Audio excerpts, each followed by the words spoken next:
Now let's look at how to safely and efficiently operate the Go-Bagger 250. Make sure the Go-Bagger is parked on dry, level, solid ground.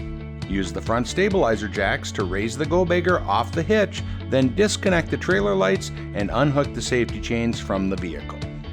Make sure all members of the operating crew are wearing personal protective equipment. Plug in the foot pedal controls and place them below the bagging jaws and the sealer.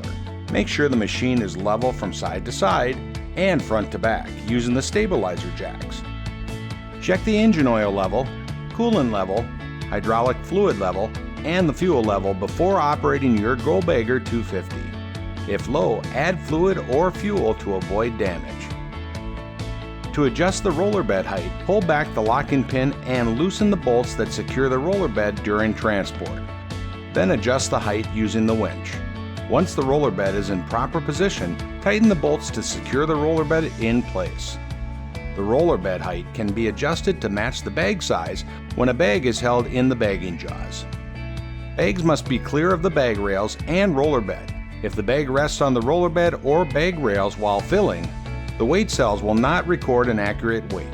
Next, adjust the height of the bag guide rails. Loosen the bolts that hold the guide rails in place, then move the bag guide rails into proper position. Once the bag rails are in place, tighten the bolts, then jam nuts.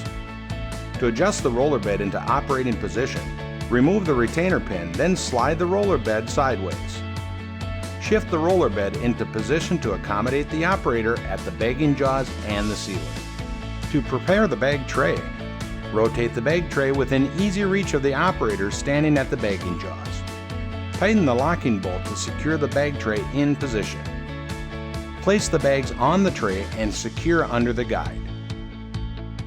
If you've transported your machine prior to operation, you may need to reattach the weight cells on the bagging jaws. Remove bolts from transport brackets, then reinstall weight cells.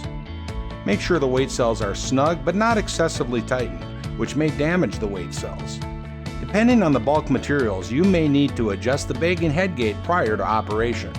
The bagging headgate helps limit material that falls from the hopper belt after the hopper belt stops the bagging. The headgate may also prevent large clumps from falling into your bags for fine products like sand and peat moss. The gate stop can limit the gate opening to help prevent surges of material from falling into your bags after the hopper belt stops. Thank you for choosing the Go-Bagger 250. If you have any further questions, please contact our customer service department. You can also find out more information about Rotochopper online at rotochopper.com.